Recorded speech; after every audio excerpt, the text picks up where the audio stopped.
کتاب جو ہے اس کا نام ہے دا فلاورنگ ڈیزرٹ، یعنی ریگستان کے پھول، اور یہ سندھ کے ایک مخصوص خطے پر منحصر ہے اور وہ ہے تھر پارکر۔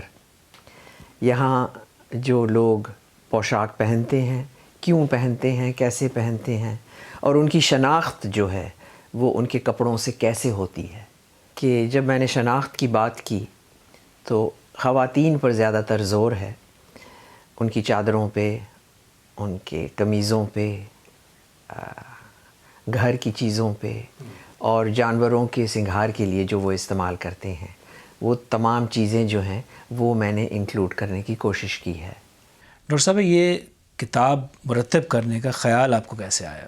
سن 1997 میں ہم نے ایک نمائش کی تھی وکٹوریہ اینڈ البرٹ میوزیم میں، اور اس وقت ہم نے ایک کیٹلاگ چھاپا تھا ان آئٹمز کا اور ان پوشاک کے حصوں کا جو ہمیں ملے تھے اور جو بہت پسند کیے گئے۔ تو میرا کہنے کا مطلب یہ ہے کہ اس کتاب کی کامیابی کی وجہ سے شاید اس موجودہ کتاب کا انسپریشن بھی آیا ہو۔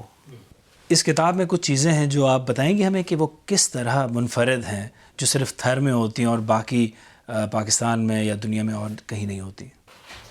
یہ سالم پیس ہے صفحہ نمبر 50 پر، اور یہ اس کی ڈیٹیل ہے۔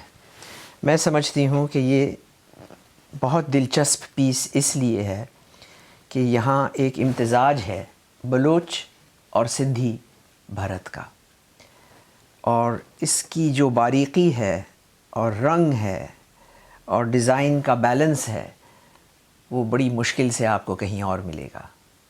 یہ بھی رومال ہے، شادی کا رومال، جس میں دلہن کا جہیز جو ہے وہ لپیٹا جاتا ہے یا تھال پر سجا دیا جاتا ہے۔ اور یہ جو بھرت ہے یہ بھی خاص طور پہ تھر سے ہے، جس میں تاگے گنے جاتے ہیں کپڑے میں اور پھر وہ بھرت بنایا جاتا ہے۔ اس کو ہم صوف کہتے ہیں۔ یہ ایک کمر بند ہے جس کو ہم کڑ باندھرو بھی کہتے ہیں۔ یہ دولہا جو ہے وہ اپنے کرتے پہ یا اپنے چولی پہ پہن کر اپنی شادی میں حصہ لینے کے لیے دلہن کے گھر جا پہنچتا ہے۔ یہ ایک مردانہ شادی کی شال ہے، اور یہ بھی دولہا جو ہے وہ پہنتا ہے۔ یہ جو کپڑا ہے جس پر یہ بھرت یا ایمبرائڈری کی گئی ہے اس کو ملیر کہتے ہیں۔ اس کی چھپائی ہوتی ہے اور پھر اس پر کڑھائی ہوتی ہے۔